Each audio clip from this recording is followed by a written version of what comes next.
Good day, ladies and gentlemen. I'm Dustin Cormier. You're watching How to Rock Astrology. Thanks so much for being with me today.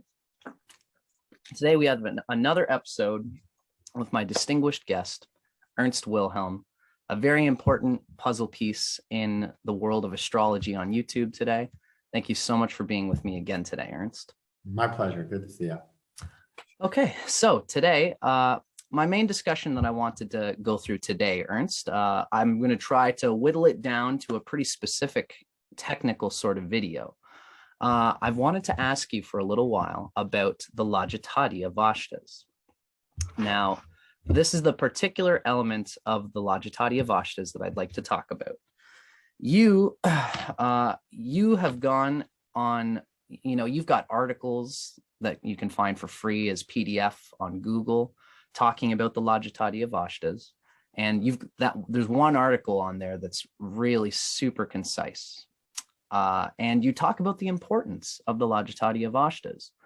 I've heard you say, I believe on occasion, and I don't want to put words in your mouth, but I've heard you say, and I've experienced this, that if you see a really heavy Lajitaadi Avasta in a chart, that might need to be all a reading is for a client. You know, if somebody's got Mars Atmakarika and it's starved into nothing by Mercury, that Atmakarika, which is such an essence of the person, is going to have trouble expressing due to the starvation of Mercury.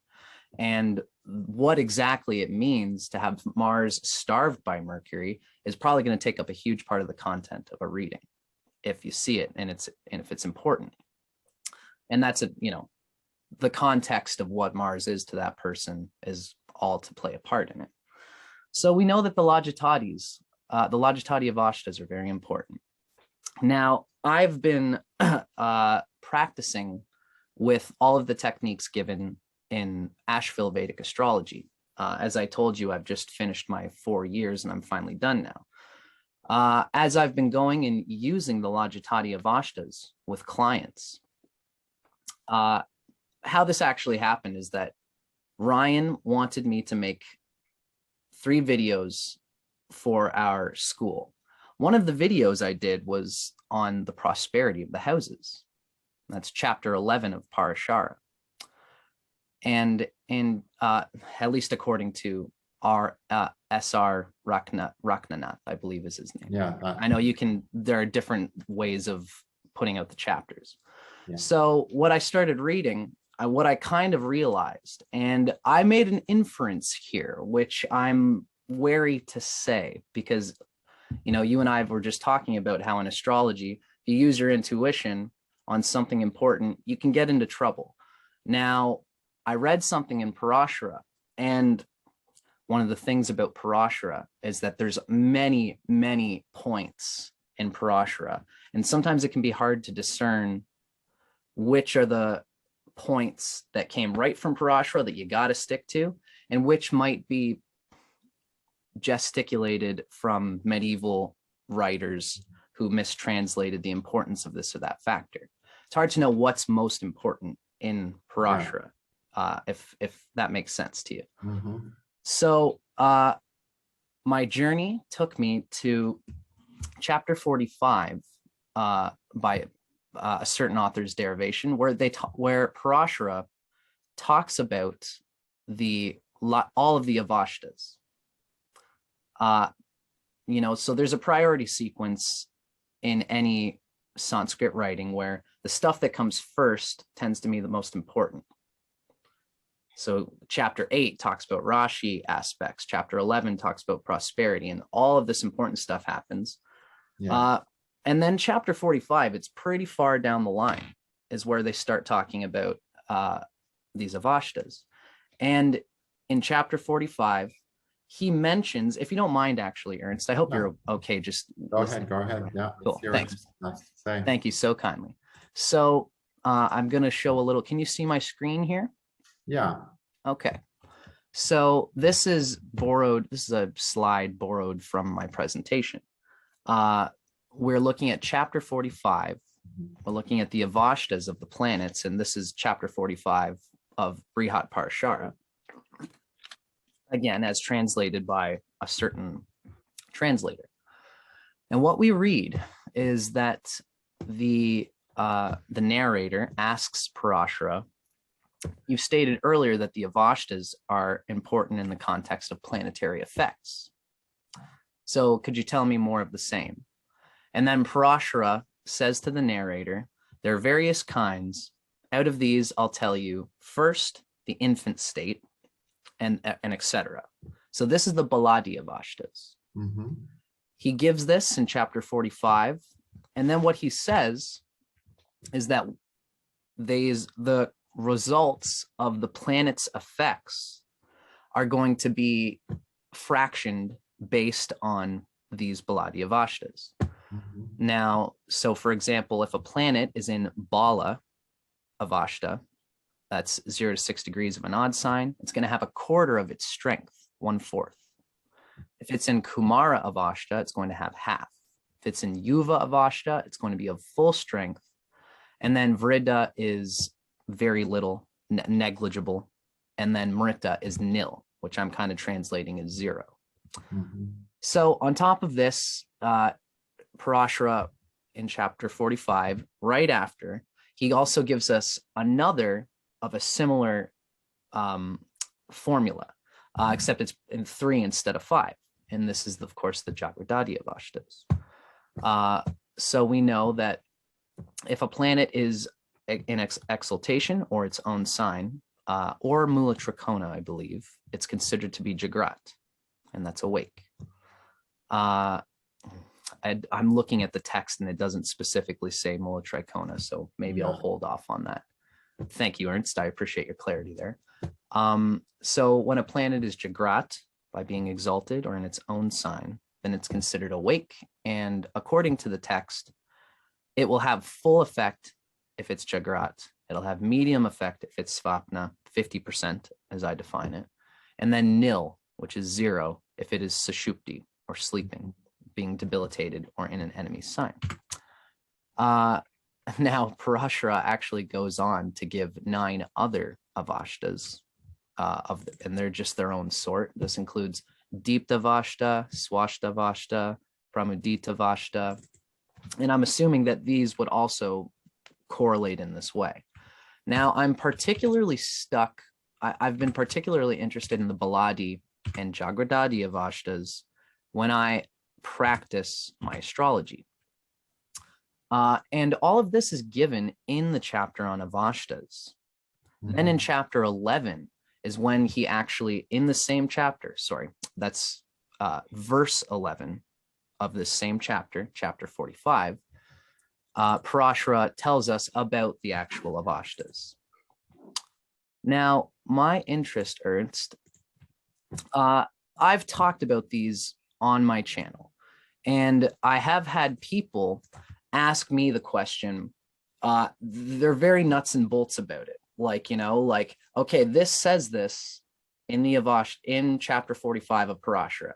Does that mean if my Venus is in Mrita, that it can't do anything? Because anything times 0 is 0. And this is how people often describe it. And I know that there's a bit of breathing room, because there's so many ways to define a planet's strength that, if anything, like if in Shad Bala, you've got absolutely 0 Sthana Bala, but you've got all your Balas okay, that planet can still produce well. It's just going to be weak in what Sthana Bala means. Yeah. In the same way, so what I'd like to ask you, Ernst, what I'm fishing for here is that in my understanding of the Lajitaadi Avastas, I've been practicing with my clients that I have, where I put the math right on the numbers that you give in Lajitaadi Avastas. I know you've been very patient with me showing these slides here, Ernst. I'd like to show you one more here. So this is an example of what I have been playing with. This is a chart here. Now we notice that I have the Lajitaadi Avastas here from this chart. And this is the effects, before we consider the effects that we see in chapter 45. We can see, for example, the example I wanted to give is that this Jupiter is conjunct Venus. So if we look Jupiter all the way at where it's affecting Venus, we see that it's delighting Venus 395 points. Now, this delight is also coming from Mercury because this Venus is in the sign of Virgo. And as well, this Venus is being aspected by Saturn. Yeah. Altogether, this makes 1,500 points upon this particular Venus of Lajitaadi Avastas strength. Now, that is a huge number. Especially when you consider that this Jupiter is being fully damaged by the Venus. So we've got a Venus here that has 1,500 points and a Jupiter that has minus 300. And that is a huge, huge, huge, huge difference. Now, when I take into consideration, you'll notice that I've got my planets down here in organized in different ways. The Jagrat planets I have at the top. The Svapna planets we have in the middle. And then the Sushupti planets we have at the bottom. Furthermore, I have their Baladi Avasta recorded here. So this tells us, for example, that this Jupiter is Sushupti. Now, this Jupiter is Sushupti because it's in the sign of Virgo. So it's in the sign of an enemy. And the inference I'm making here, Ernst, is that since this Jupiter is 0, 0 times 0, 0 times anything is going to be 0. So even if this Jupiter was Yuva, I am still considering it Sushupti because it's sleeping. And I just cross this Jupiter's Lajitaadi effect right out. Now, after, I also, for example, this Mercury, which was aspecting this Venus, this Mercury is Svapna, which cuts it in half, its power, as well as Kumara, which would also cut it in half. Altogether, that's half times half is 0.25, which means that this Mercury only gives a quarter of its influence to Venus. After we consider all of these, my final number that I give for this chart is 600 points for Venus in the Lajitaadi Avastas. Now, that by my derivation, that's still good. The point here I want to say, Ernst, is that 600 is a much more sober number than the 1,500 that I get from Kala. In fact, it's a completely different reading. If you look at the numbers, the sun has become the first. So at the bottom here, this is a typical Lajitaadi Avasta calculator. The bottom shows the totals as originally given on Kala. I've added these numbers on the bottom to show my result from the multiplications of the effects given in chapter 45. And we can see here that now the sun is the highest Lajitaadi Avasta. That Jupiter, which was dying from being conjunct Venus, of course, this Venus is also Sushupti. So I'm saying that Venus is giving no starvation to that Jupiter. And therefore, this Jupiter is actually at 340, which is a much more dealable number. So I think, Ernst, that you kind of see, I believe I understand what you're asking. Yeah. Sure. So what is your opinion on how to the bone I'm being about these calculations? Okay. Let's see. The first time I taught a class to deal with the Lajitaadi Avastas was 2004. Okay. Okay. And that was in Texas with Joni Patry, actually. And so I had been researching these Avastas because it got to the point where I realized this chapter, chapter 45 is really, really important. And one of the first things I started to do over the next few years was try to work out a mathematically definable way of using all 5 Avastas in a way that works. One of the Avastas you didn't mention was the Shayanaadi Avastas. Okay. Which also can give, full, medium, or a little bit of effects as well. Is it given in that chapter? Avasta, that's also at the end of that chapter. Got it. Thank you. A lot of people stay away from Shayanaadi Avastas because they're very intimidating. One of the other things about that Avasta is you take the first letter of your first name as part of the Avasta calculation. Wow, interesting. So if you have twins and they have different names, their Shainati Avastas will, the strength of the Shainati Avasta is different. So literally Just based on the name. Wow. just based on your name. So it takes the astrology to a whole nother level. That's not astrology anymore, you know? Yeah, that's like the mystical coincidence of the name that you've been given, Yeah, which exactly. reflects on your karma, as they say. It does, yeah. And so it's really pretty interesting. You know, Saint Augustine, when he wanted to be an astrologer as a kid. I mean, his whole life, he just was, he thought astrology was the most important, most amazing thing, until he saw two babies born at the same time in the same town. One was born of a poor family, one was born of a rich family. And then he said, astrology, this doesn't make sense. And he quit. Right. Okay, that makes But sense. if we had the Shainati Avastas, maybe it would be completely different, right? Interesting. Cool. So, because based on the first name of the kid, they're having a completely different fate now. Interesting. So there's these things in astrology that we're ignoring. So I tried bringing all these together, including Shainati Avastas. I'm talking the whole 5 pieces. And I never found something that worked reliably. Okay. You mean a system of the 5? Where you take all 5 Avastas and you take the math and you run it through all the Avastas. And then you would try to experience the client through it, and you found that it didn't match. I never found something that worked reliably. I found things that seemed like they worked, but as more and more charts got tested, there was more and more failures. Okay. And I think that the way that you've gone about trying to boil all those numbers down is a really intelligent way. Okay, I have to say that first of all.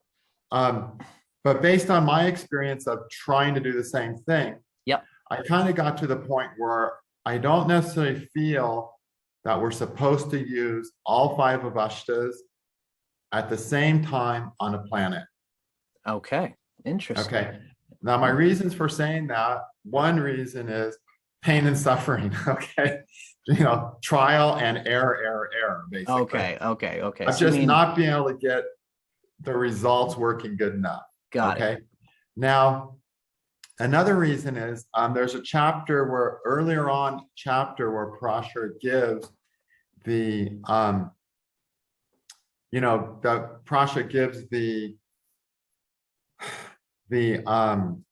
how to judge a bhava, and in that he says, he tells us to use the Jagratadi Avastas and the Baladi Avastas. Yes. Are you talking about it'll be the chapter on the judgment of the houses? Yes, I think it's at the end of that chapter. It's in the chapter, and he says to judge the effects of a bhava. The bhava prospers if it's aspected by its lord. Yeah, that's chapter 11 is chapter the author. Okay. Yeah, so that's the judgment and prosperity of the houses. That's very important. That technique works really good. I have a huge course on that called Concrete Chart and Varga Analysis. Got it. I use Rashi aspects in that course. Yep. It works really well. You can use that course and you can say, geez, this person is probably never going to have this, or this person will have a lot of this. It really works well. And what's interesting is that in that section, he doesn't tell us to use Shainati Avastas. Right. He doesn't tell us to use Lajitaadi Avastas. And he doesn't tell us to use the Diptadi Avastas, which are that group of 9. Right. Okay. And but I still tried, I still tried to stick them all together into the unified mathematical theory, and and I never found something that worked well. So at that point I tried many renditions over years. It's literally a joke in my house, where Shrishti's like, when am I gonna, reprogram those Lajitaadi things for you all over again? I can't say Lajitaadi Avastas without getting sarcasm around here. Without rolling your eyes. Yeah. So because I've gone through so many renditions of that, of trying to get it a little better, squeeze a little more life out of it, squeeze a little more life out of it. Yeah. I can see that getting old as a programmer. I totally understand. It got real old, but it also, on my end, it was really frustrating because it would seem like, okay, I'm really on to something that's making sense, but then it wouldn't be as good as I wanted it to be. Mhm. Okay. So I started approaching it in the idea of what are other possibilities. Okay. Mhm. The beautiful thing about Parashara is that all he does is gives us pretty much what this is. This is what Shadbala is. This is how you calculate it. This is what the Avastas are. This is how you determine them. Mhm. But it Mhm. doesn't tell us how to actually use it. Yeah, I got you. Yep. The most place he tells us how to use anything is in that chapter of how to see if a bhava will prosper. Totally. And to be honest with you, Ernst, like my intuition, again, because I've taken the word that there is a priority sequence given in most Sanskrit texts, again, right? Chapter 11 is Yeah. way ahead of chapter 45. So again, chapter 11 on the judgment of the prosperity of the bhavas, that's the chapter that I did my thesis on in my school. Okay. So one of the reasons that I am here with you today is because my intuition told me that the two particular avastas are of great importance. And this is Lajitaadi Avasta and Baladi Avasta, particularly because they're mentioned in that important 11th chapter of the judgment of the bhavas. How I'm almost thinking about it is that I'm trying to put the priority sequence on the bhava as a bhavesha, and the interaction of one planet as a bhavesha upon another planet. So that, for example, if we have the Venus that's conjunct Jupiter, that Venus is the 3rd and 10th lord. And the Venus is Sushupti, and it's also Bala, both of those showing a little bit less prosperity for those houses. So my interest would be to say that it's not a good example because the Venus isn't actually starving the Jupiter, but if that Venus was really starving that Jupiter, let's say it was in Pisces where Venus was exalted, the 3rd and 10th houses are what is starving the 5th and 8th house of that Jupiter.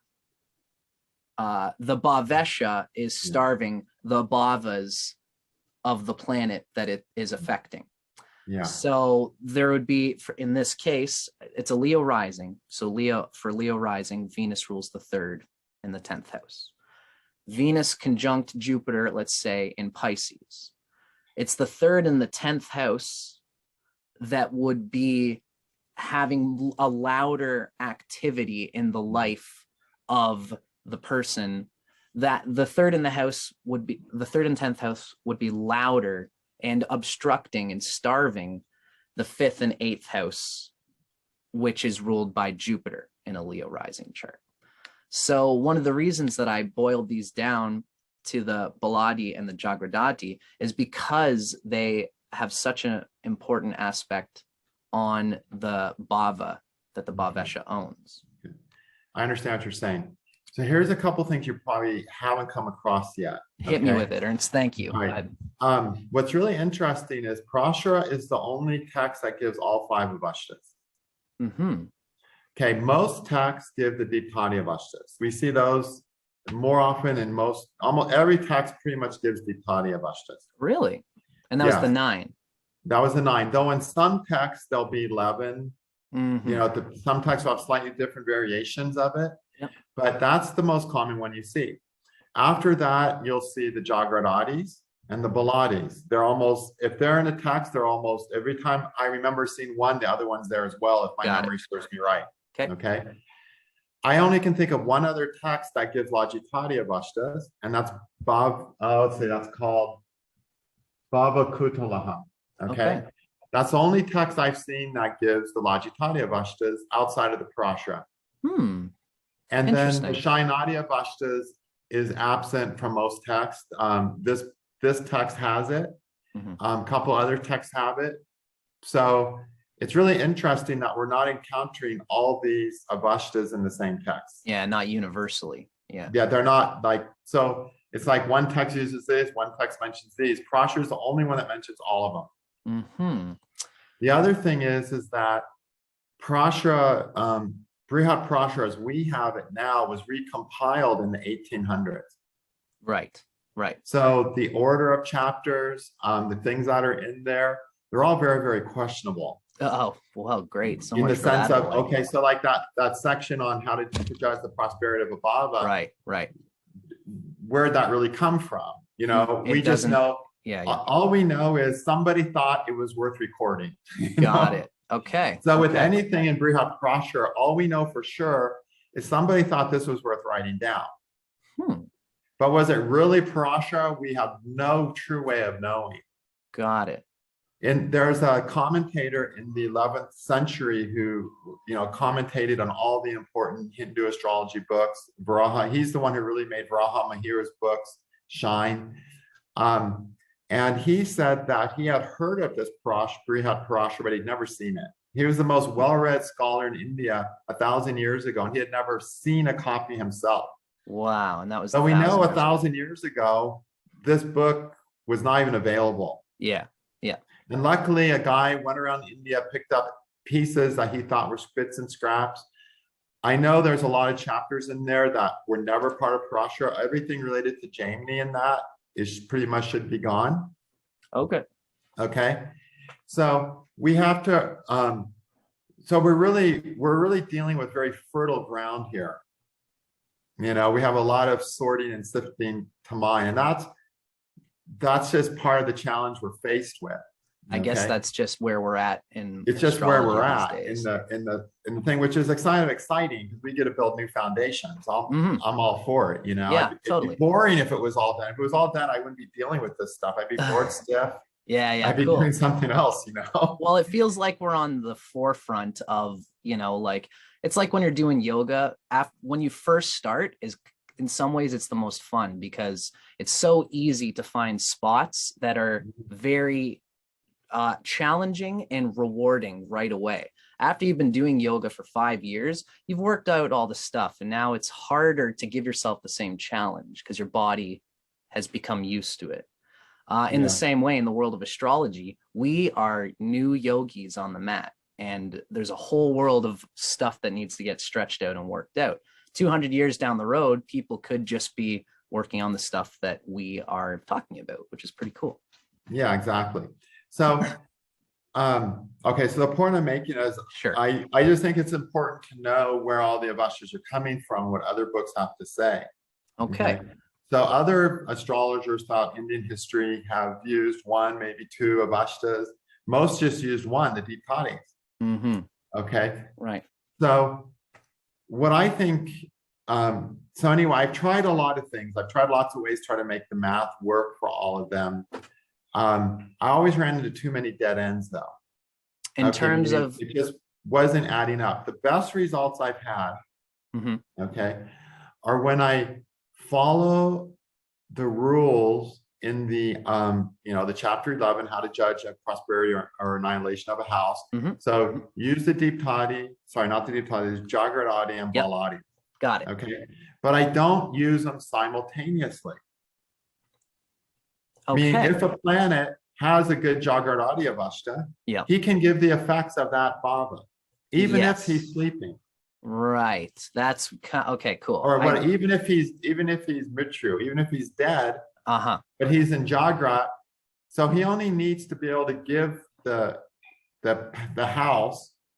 His idea is if the Lord is in this, if the Lord is in the first two good Jagratadi Avastas, it can give the house. Yeah. But if it's sleeping, it can't give the house. Yes. Right. That's easy. But if it's sleeping, but it's Kumara in the Baladi, it can still give the house. Thank you. That was something that I needed to hear. And it's so, but and so one or the other will work.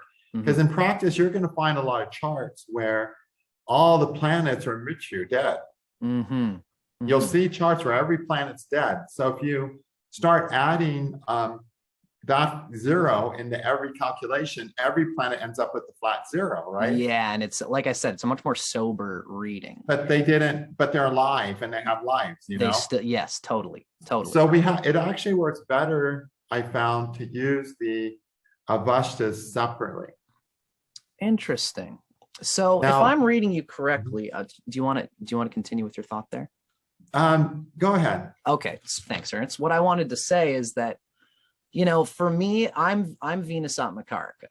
A lot of the times what I'm doing in astrology is I'm looking for useful things to tell the client. Doesn't matter how we have to translate it. What matters is you got a problem, it might be this. So when I'm talking with a person, for example, this chart where we've got the Venus and the Jupiter conjunct, I can see that, there's going to be a factor. Again, it might not be a good example because the Jupiter, let's say Jupiter, Venus are in Virgo and they're conjunct, and the Jupiter is in Yuva. So it's Sushupti by being in Virgo. The Jupiter is Sushupti by being in Virgo, but it's Yuva. Now, if I'm talking with a person and I'm looking at the Venus, which is debilitated in Virgo, I know that the Jupiter is delighting that Venus at some level because the Jupiter is Yuva. And because it's Jupiter, it's kind of going to be, I think, even regardless of the Avastas, I, as an astrologer, have to acknowledge that the great benefic is conjunct this planet and that it is going to be delighting it in some way. But for me, I'm taking that and trying to hold on my mind the fact that it's Sushupti. So the delight is only going to be coming through in such a way. It is Yuva, so I know that there's going to be elements where that delight will be there no matter what. Ultimately, I'm not going to tell the person that the Venus, I'm not going to act in the session as if the Venus is fully delighted. But I'm going to consider that if they tell me something and they say, actually, my Venus has been pretty good, despite the fact that it's debilitated and it's got these things, it's had a lot of good happening to it. I'm going to be thinking in my brain that Jupiter is still doing something, but I still want to aim the consciousness at, I almost want to have, maybe, Ernst as a teacher, I hope I'm not scattering things too much here. You're helping me here as a teacher. What I'm thinking is that I should have an overarching idea of the experience that the person's having in their chart. I kind of convey it. And when they respond, if it's, if it feels like what I'm saying is accurate, then I could kind of move forward. And if what I feel like what I'm saying has some resistance from the person, then I've got to consider all those contradictory aspects of my overall thought process. I feel like I'm really backpedaling in general. So we're learning to do astrology while reading charts, obviously. You got it. We're saying things, we're testing the waters, and if we get a positive feedback, we keep going forward. Right. Okay. I appreciate that. That's where I'm. And we do that because reading charts is the final step to learning how to do astrology, is experience. Cool. So the way this is what's going to help you, okay? Because I've been where you've been. Okay. And I've lost a lot of hair being where you've been. I can okay, tell you don't want to left. lose. You got plenty to lose, but you don't want to lose. You're right. Okay. This is how I've come to see the Avastas. Sure. Is that for things to manifest, they're manifesting on 5 levels. Things have to manifest in accordance of the elements. And that's just how creation manifests. We have the ether element, which creates the space. This is the room that everything can happen in. Then in that room, we can move around that room, and the air element moves us around the room. Yeah. Once we get to a particular part of the room, we're going to take what we most want there, what we're hungriest for. What's going to sustain us. And that's the fire element. Oh, cool. Okay. Because the first is the ether, then the air. Air moves us around the room. Yep. The fire element causes us to, hunt something, to desire something, because it has a burning need for it. Okay, cool. A hunger. The fire element's responsibility is to create hunger. Yes. Okay. Yep. All right. So let's say a person's in this room in this world, and they go, I want to move and have a relationship. So they move towards a group of girls, right? And then there's one of them that they're going to feel the most hungry for, meaning they're going to go, aha, that was the one. Okay? That's the fire element that determines the hunger. Okay. The hunger to get what you want to, what you Yeah, found that you want to get. And the hunger, as we can say, is the motivation too, because that's anything we do is a risk. Like in nature, there's a risk when an animal goes to the water hole and when the animal goes to where his food is, because the predators are waiting, right? Right. But the animal has this hunger that as the hunger gets higher and higher, they need to go do it anyway. So the fire element, that's the fire element part. It's the hunger that makes it worthwhile for us to do hard things. Cool. And that's why Mars is the fire element, okay? Right. And there's a consistency of and character then, from the sun, I guess, too. Yeah, and the sun is not an elemental planet, of course. Got it. So you're considering, got it. I'm with you. Yeah. Okay. Then so once the person goes into that part of the room and they see, okay, this is what I'm hungry for. I went into the relationship part of the room and this is what I'm hungry for here. Then the next thing is the water element, and that's the connection. And the sustaining. That's the connection. That means you come together. The water element's job is to cohese, right? To bring things together and glue them together. And the water element satiates. So the fire element makes us hungry, and the water element satiates us, which, like when you eat a good meal and you're satisfied, you're satiated. Okay? Right. And ideally, these are in a balance, I guess. If you're too satiated, they just happen in this order. Cool. Everything happens in this order. Got it. Very cool.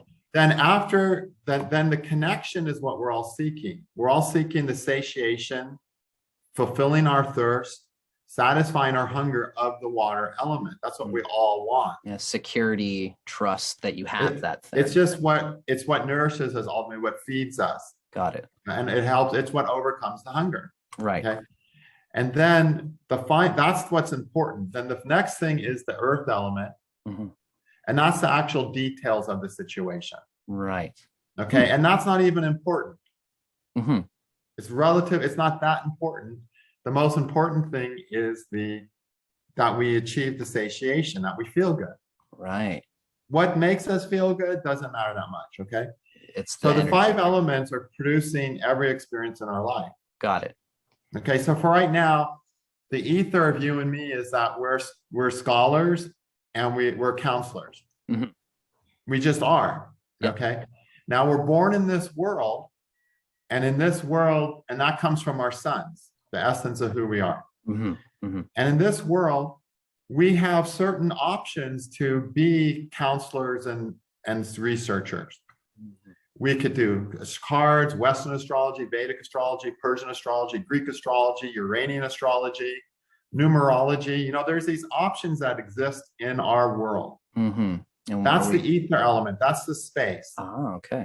Cool. Okay. We can't choose something that's being used on another planet, in another galaxy. That's not there might be something way cooler than Vedic astrology out there. Right. But it's not part of our reality. It's not a possibility for us. So all these possible ways that in this world that we can be researchers, scholars, and counselors are available to us based on who we are.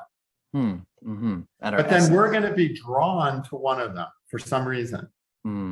Certainly. The one that, and for us, it was Vedic astrology. Yeah. And so then we're going to have this hunger for Vedic astrology that's going to make us do the research and suffer and lose our hair. And do calculations that drive us crazy late into the night and ignore our girlfriends and all that stuff. Okay. We're going to do all that because we're hungry for this. And then some things are going to connect. They're going to come together, and we'll be satisfied for a little while. Okay. When that connection is made, and when that connection is made, then we realize what it is, and that's the details. Oh, this is how you use the Avasta. But we realize how we use the Avasta because we come together with that knowledge, and then we're like, aha, this is how it works.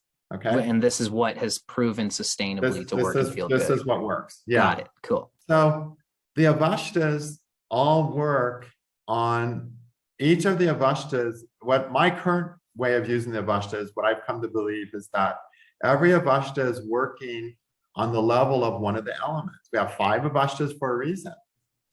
Do you mean when you say, like, you're talking about delight is going to work on one of those Well, no, you have elements? like the Lajitaadi Avastas Yep. works on the level of one element.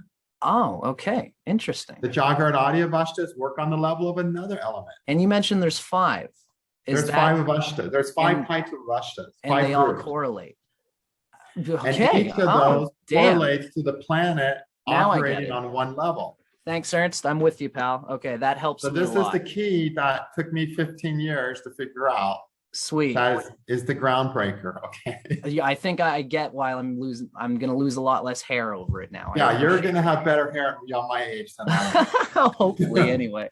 Okay. Okay, I'm with you. I'm with you. All right, so we have 5 elements, 5 Avastas. So we never use 2 Avastas on a planet simultaneously because every planet's we only use the Avasta for the planet on the level of elemental level that it's operating on.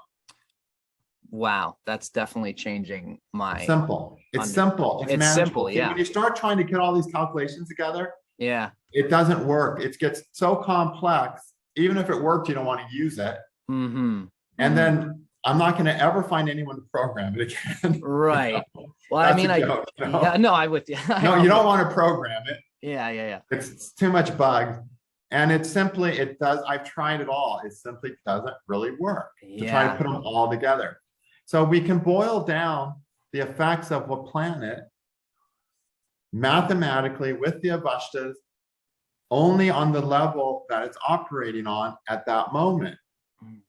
Okay. And so we apply one Avasta to just one planet.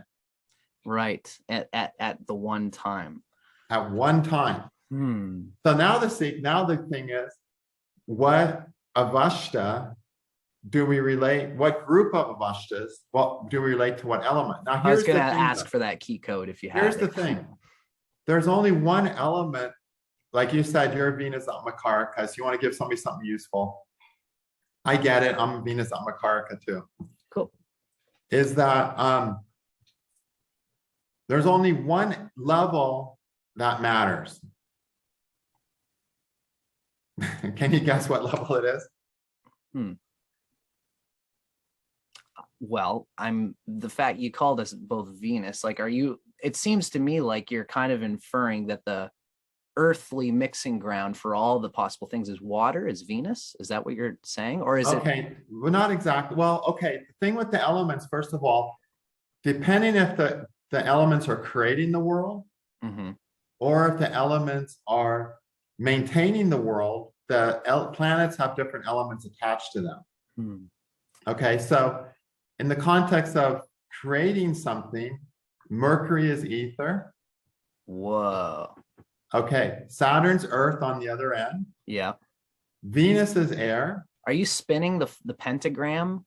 No, not exactly. Points? Venus is air, Mars is fire, Jupiter's the water. Okay, from Mercury, from Earth. So basically we go from the sun's here, Mercury, Venus, Mars, Jupiter, Saturn. Interesting. Okay. This is the elements that the fingers are related to in old palmistry. The current palmistry in India, they do not relate fingers this way. Okay. They relate them according to some skewed Western ideas, actually, because most of modern Indian palmistry has been Western affected in the last 500 years. This is the old way. This is also the Buddhist way. This is also the ninja way. This is the way that the elements relate to your fingers. The energetic way. Okay. The energetic way. And that's why I'm using my hand as an example. So for the manifesting of the universe, or the manifesting of things, we follow those orders. Okay. But we're not really concerned about what planet relates to what element for this. Okay. But basically every element has a responsibility. This element gives the space, the ether element. Got it. The air element moves and changes things. Why do you think we point with this finger? Yeah, cool. Yeah. This is what we're hungry for. Yeah, and that's why it's such an expressive that's the F finger word in its own reason, right. maybe, Yeah, right? yeah. Okay, so this is what the fire element's job is, to make us hungry. The water element's job is to bring us to cohese things, to glue things together. Because you know, when things are wet, they get stuck together, right? Right. Yep. And to satiate our hunger and thirst, okay? And the fire element creates hunger and thirst, basically. Right. Then the earth element differentiates. Mm. It gives the details. Cool. Okay. So, I see what you mean. Like so based on knowing, and in the Srimad Bhagavatam, it's a great book. They give the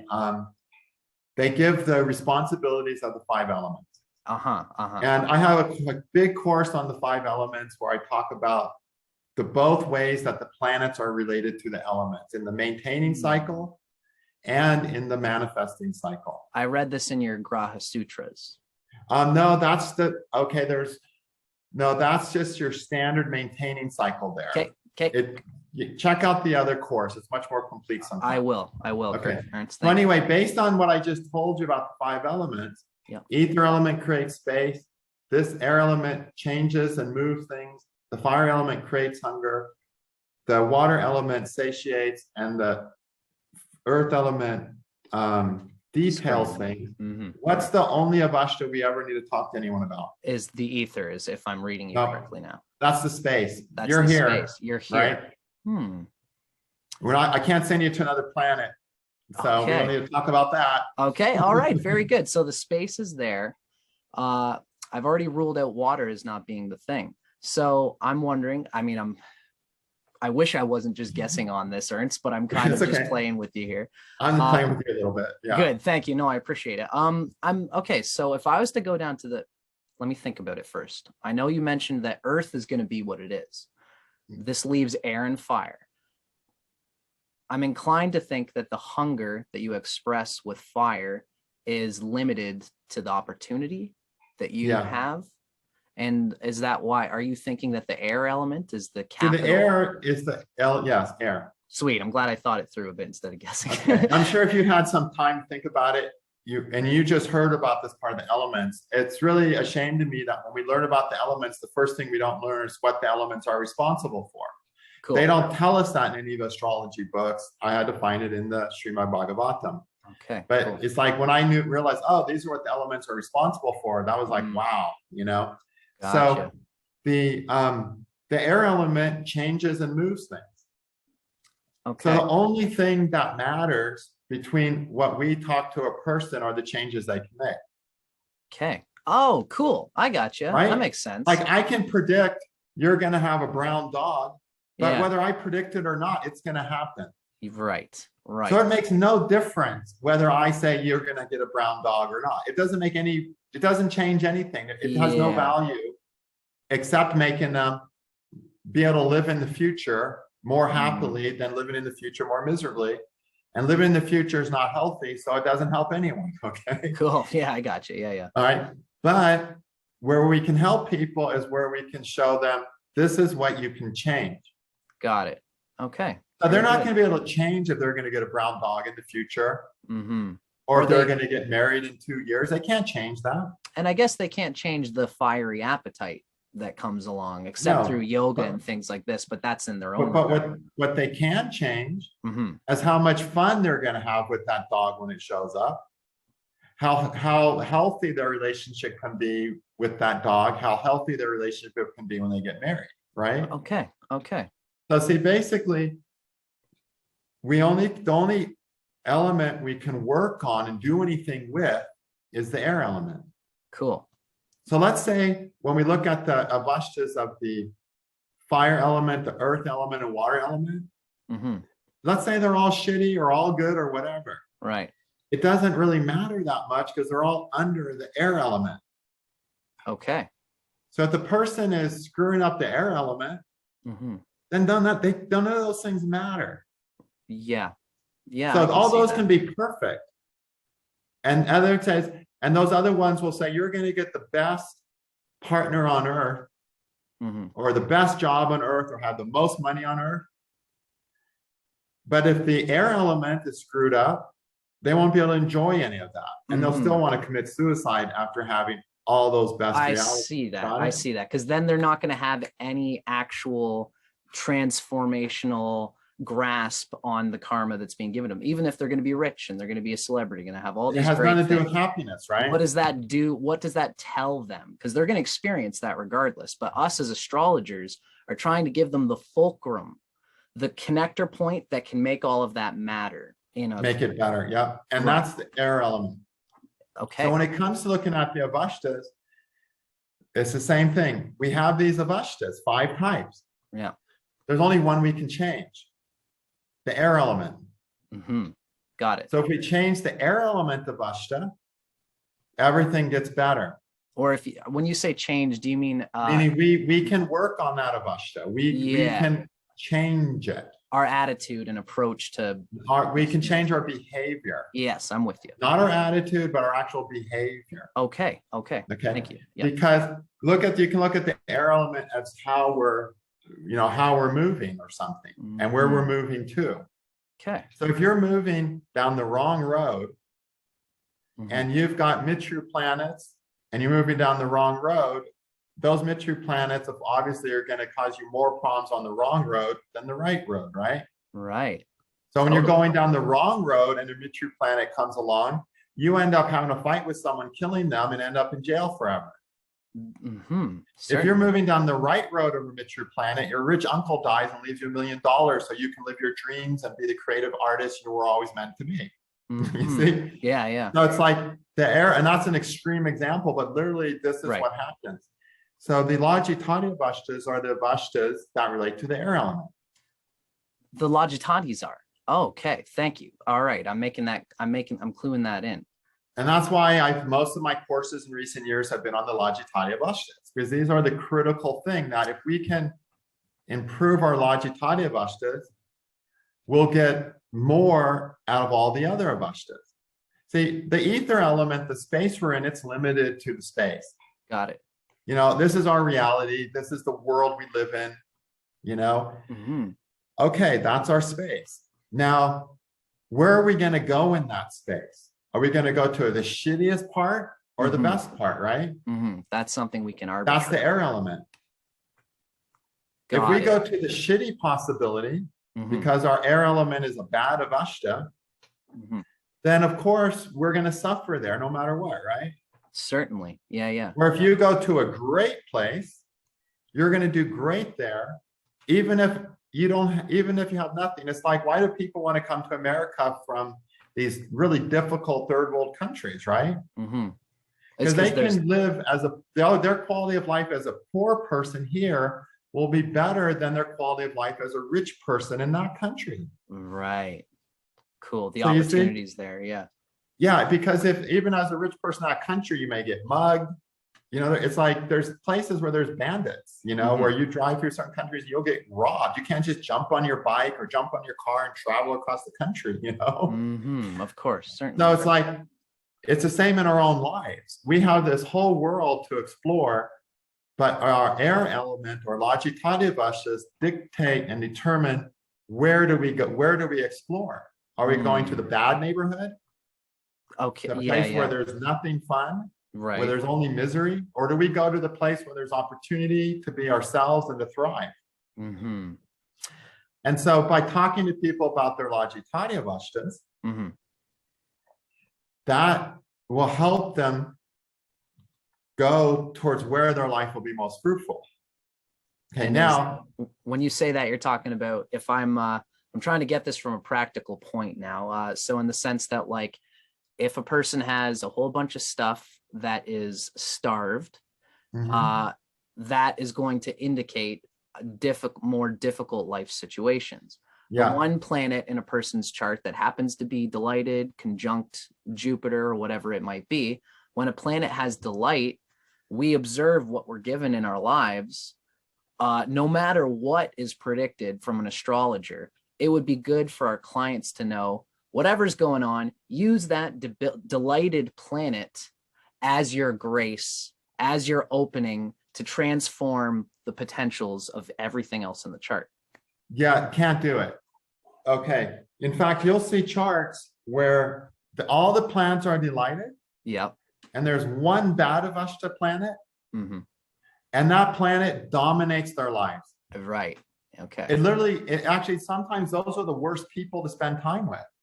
Because the one planet Because is that one planet just dominates their life. So they have all these good Avasta planets, yet everything is about this shitty Avasta planet. By Avastas, I'm talking Lajitaadi Avastas. Lajitaadi in specific, yeah. So no, you can't just say, oh, my good Avasta planet is going to make up for my bad Avasta. Right. Okay. It doesn't work that way. This is what I'm you trying have to consciously work on your bad Avasta planets and turn them into good Avasta planets. Okay, I'm with you. And you can do that because it's the air element. Yeah, okay, all right. But you can't change the other elements. You only can change the air element because that's its nature. God, it's changing. So we can't counsel a person and say, oh, you've got this bad Baladi Mithya Avasta planet. Let's turn it into a baby. Yeah. You can't tell the person that. Okay. Right. Of course. That makes sense. Yep. But so on that Avasta, you can't make a person's life any better. But if you look at their Lajitaadi Avasta and you say, oh, these are the behavioral changes you need to make. Yeah. Once you make these behavioral changes, you're going to have different habits. Right. Your life is the result of your habits. If we change your habits, you're going to go in a different direction. And then that Baladi Avasta planet you thought was a problem, you'll find out it's not even a problem. Cool. That's very useful to me, Ernst. Okay. Yeah. So we have to focus on counseling and guiding people with the Lajitaadi Avastas. And it's particularly because of its changeability because that's the only place we have any room for change or growth. We don't make change growth on the other levels. Yeah. Okay. The other thing is the Lajitaadi Avastas, the air element correlates to the second dasha level. The Antar dashas? Yes. So when you read your charts and you're reading the Antar dasha, you want to focus on the Lajitaadi Avastas. Is it because the given Lajitaadi Avastas are going to be playing a strong, they're like a filter, a gate through which we can reach into the potentials given in the Antar dashas? Well, no, the second level. So we have the Mahadasha, right? Yes. Yep.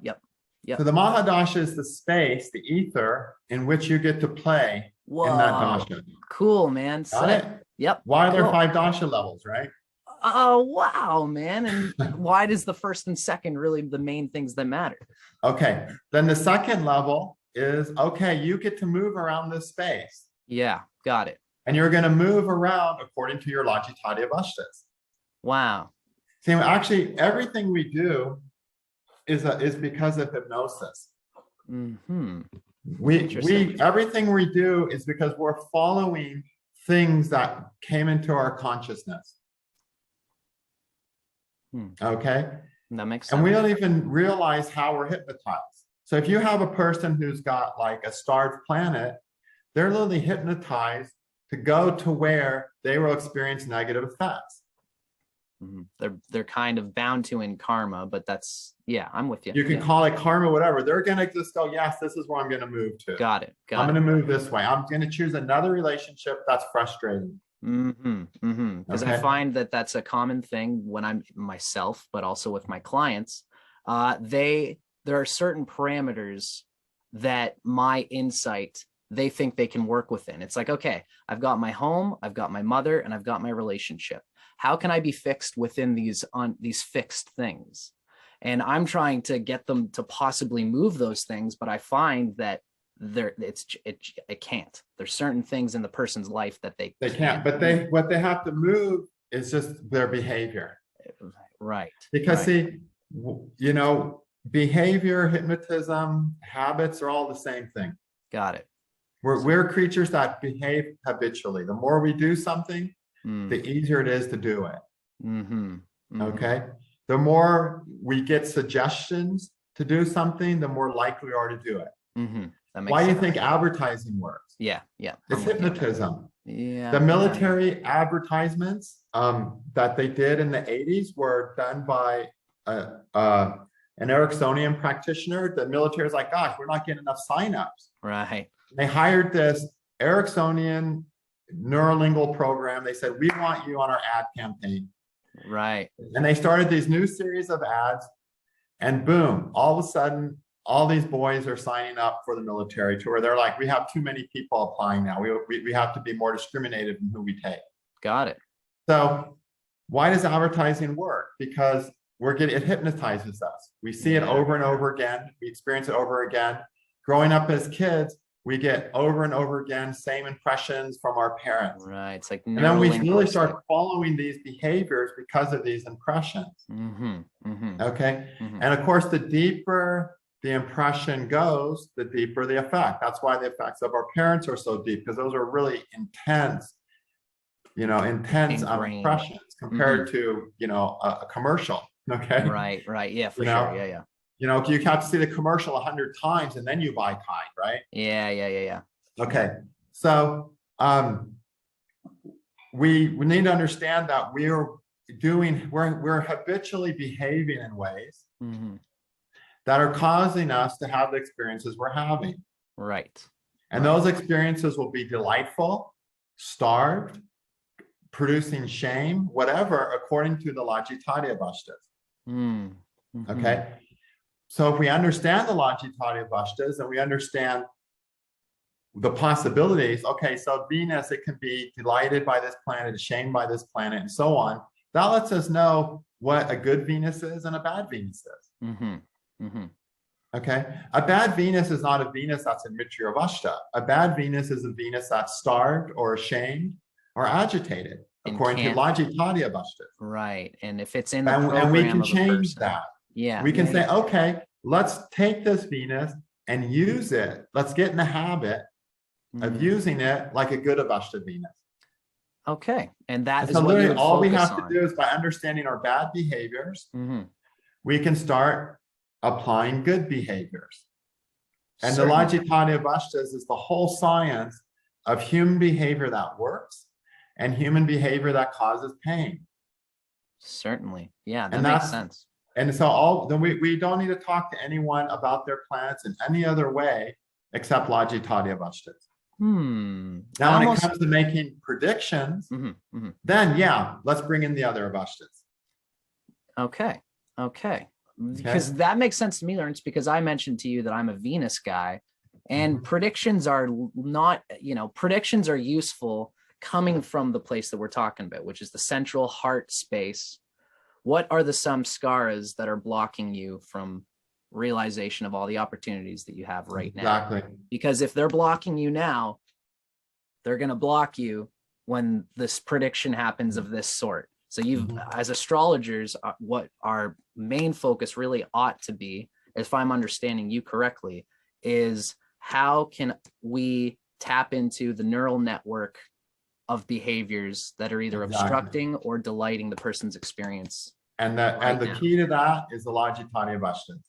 Wonderful. Okay. If I was going to use one thing with astrology, it would be Lajitaadi Avastas. Cool. And now I think the best way to use these Avastas, like I have 2 courses, one course, and each one of these courses, an astrologer could set up a practice on one of these courses. It's like there's your whole psychological information. They set up a huge practice is right there to go so deep into the person to blow them away. And people have successful astrology practices if they can go really deep into the person, or if they can make really good predictions. Right. Okay. If a person can't do one of those two, people are not going to tell their friends to come. Yeah. And but the Lajitaadi Avastas, you can go deeper than ever. So one of the courses has to do with more Lajitaadi Avastas, how it's affecting our mental, emotional, and physical health. Okay. The other course I even consider more important, that has to do with how the Lajitaadi Avastas are showing our good and bad habits. Okay. The good habits are what's giving us a fulfilling life. The bad planet habits are what are making us whine and complain about being down here. Okay? Yeah. So, and it's very practical. We can do this. Got it. And so when we're helping people, and so what I like to do, a really great way to do a reading is to say, okay, we're going to have 7 sessions from 30 minutes to 90 minutes long. Okay. We're going to start with your sun and end at Saturn and just talk about your Avastas on every planet. If their planet's in a good Avasta, 30 minutes and you're done. Yeah. If it's a bad Avasta, then yeah, it might take 90 minutes to even 3 hours sometimes to To get just through talk that about one. planet. Wow. Yeah, Cool. when you really, it depends. I mean, you can get a planet that's starved by 3 planets and then shamed too. I mean, you can have so much stuff going on sometimes. And yeah, And usually planets have a mix. It's starved, but then it has this nice planet, and you got to bring that in too. And that's a really groundbreaking way for people to use astrology. Just because if they take their time after 7 weeks, they get this huge period of focusing on themselves, making the big changes they need to, understanding why their lives aren't working. And people who take these classes, they're always having these huge breakthroughs because they're basically doing this in the class. Yeah, to But themselves. just taking the course does this. Got it. Got it. And they're really the thing. So to answer your overall question, how do we use all the Avastas together? We use all the Avastas together by applying each Avasta to the level it's operating on. That does make sense to me. I'm wondering if, do you have a point that you can point at where you derived air being connected to the Lajitaadi Avastas, ether being connected to whatever? Is there a point in Parashara that specifically denotes those correlations? There's nothing that says that. That's all from just thinking and research and trial and error. That's okay. That makes sense because I understand it the way. It'd be great if, like I said, it'd be great in some ways if Parashar told us exactly how to use his information, his calculations. But Parashar is basically just mostly a book of calculations. Well, he did the best he could. Well, no, I think that he wants us to work. Good point, Ernst. I'm with you on that. Thank you. Yeah, he just wants us to work. He doesn't want us just to be parrots. He wants us to work and study and grow. Got it. That's very helpful to me, Ernst. Okay, so from what I understand, this has given me a lot to think about. I might even bug you at another point once I do a bit of research here. But for what you've given me, this gives me a deeper understanding of the Lajitaadi Avastas. I almost am inclined to think that in my practice, I was digging, you noticed I had the Baladiat and then the Jagradadi Avastas, and I was actively use them to transform the data that you give in Kala. What I'm kind of thinking now is that I should start, I'm imagining that this is the reason why you have in Kala the full Lajitaadi effect that can be described by basically the Graha aspect or the conjunction. The Lajitaadi effect is directly correlated to the strength of the aspect. That's the full mark of what it is. And from there, when I am, you've really set my whole carpet on fire in a lot of ways. But Ernst, I love you for that because this is why I get guys like you onto my show. I think I need to start thinking about the fact, if I'm going to be talking with a person about anything immediately that's going on in their lives, the other Avastas I'm still going to use for the judgment of the houses, Jagradadi and Baladi, because they do make different descriptions of the prosperity. But ultimately, when I'm looking at a chart, I'm still going to use the full Lajitaadi schema and try to work out how to use the data that's given there with the person in different dimensions of their consciousness, and not just kind of take it wholesale that this Jupiter is Sushupti, which means it can't give any delight. Exactly. That's how thank you, Ernst. I deeply appreciate that. I'm going to dig into this more, and I'm going to be knocking on your doors. You'll have fun with this. This will help you put a lot of things into place. I think so too, Ernst. Because it's funny. I read about these things like I went through the Bhagavad Purana. Viktakara got me onto it, and they talk about the elements as being these primary things. It's just me coming to a teacher like you. I get so much information from so many different places, and I really appreciate you having information about my information. That's very useful to me. So, Ernst, I think for now we've done a lot of digging on the Lajitaadi Avastas. Let's call this a session for now.